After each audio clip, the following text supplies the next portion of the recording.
गांव शिवपुर के किनारे बसी एक छोटी सी बस्ती में रामू धोबी अपने बेटे गोपाल के साथ रहता था। रामू का काम था नजदीकी गांवों से कपड़े धोना और उसे चमकाना। गोपाल उसका इकलौता बेटा था, लेकिन पढ़ाई से कोसों दूर।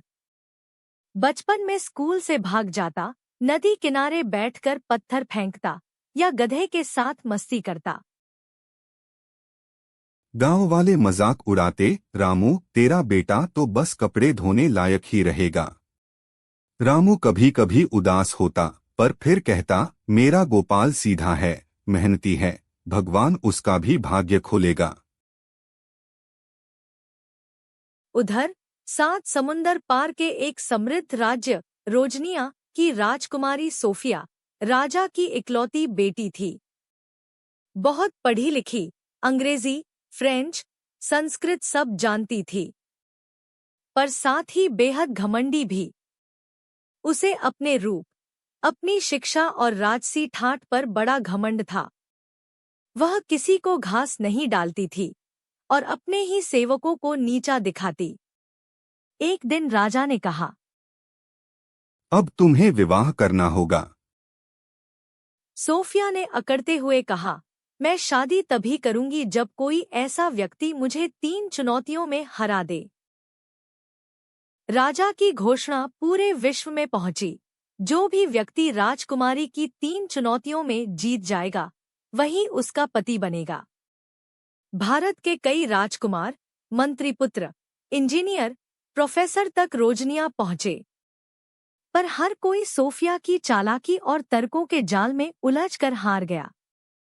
उधर गोपाल अपने गधे बिजली को नहलाकर कपड़े सुखा रहा था।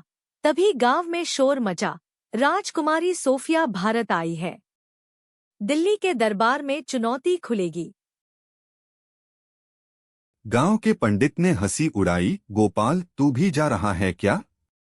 गोपाल बोला, क्यों नहीं, देखता हूं जरा कितनी घमंडी है ये राजकुमारी। रामू घबरा गया, अरे पगले, तू तो अंग्रेजी ये भी नहीं जानता, क्या करेगा वहां? पर गोपाल अड़ा रहा।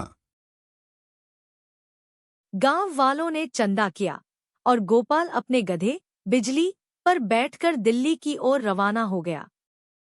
चुनौतियों की शुरुआत। दिल्ली के राजदरबार में सैकड़ों लोग एकत्र थे। सोफिया सिंहासन पर बैठी थी, सिर ऊंचा, चेहरे पर तिरस्कार।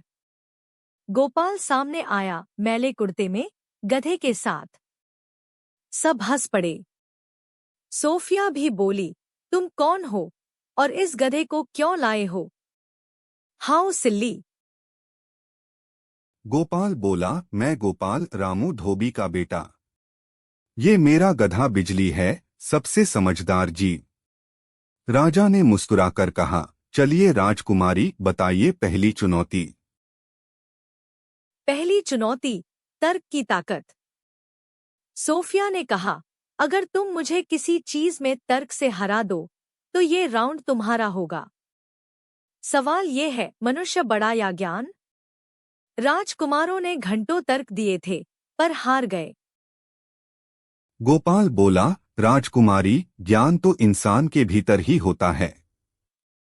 अगर ज्ञान बड़ा होता, तो जानवर भी किताबें पढ़ लेते, इसलिए मनुष्य बड़ा।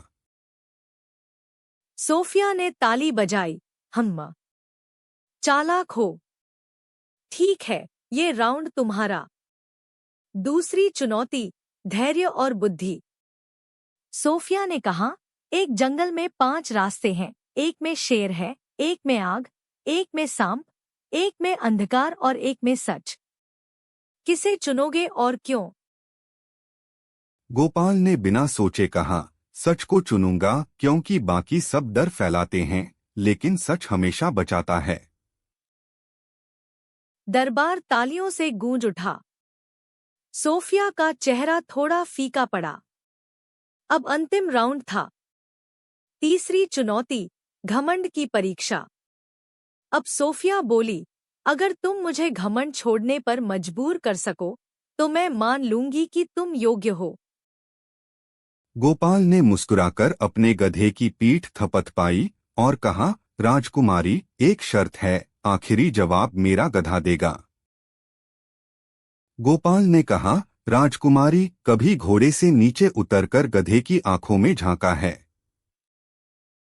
सोफिया गुस्से से भरी, पर वह गधे के पास गई।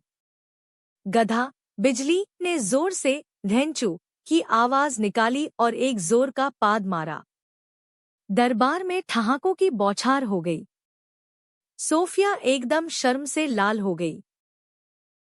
गोपाल बोला, घमंड वही है जो दूसरों को नीचा दिखाए। जो सबको बराबर माने वही असली ज्ञानी है, चाहे वो राजा हो या धोबी का बेटा। सोफिया की आंखें भर आईं। पहली बार किसी ने उसे सिखाया कि विनम्रता ही असली शान है। शादी और वापसी। राजा ने उठकर गोपाल को गले लगा लिया। तुमने मेरी बेटी को सिखाया जो मैं नहीं सिखा पाया। सोफिया ने हाथ जोड़कर गोपाल से माफी मांगी और कहा, मैं अब तुम्हारी संगिनी बनने को तैयार हूँ, एक सच्चे और सरल इंसान की। शाही शादी हुई, पर गोपाल ने शर्त रखी। मैं राजमहल नहीं जाऊंगा। रोजनिया की राजकुमारी अब मेरे गांव में मेरे साथ गधे और कपड़ों के बीच रहेगी। और वाकई सोफिया ने गांव में आकर धोबी घाट चलाना शुरू किया। वह अब अंग्रेजी में नहीं, देसी बोली में बात करती और हर किसी को जी लगाकर संबोधित करती। अंत। रामू धोबी की आंखें भर आईं जब उसने अपनी बहू को नदी किनारे कपड़े धोते देखा। वह बोला, गोपाल, तू तो अनपढ़ निकला, पर सबसे बड़ा ज्ञानी भी। और गांव के लोग अब कहते, रामू धोबी का बेटा नहीं, वो तो राजा है दिल का।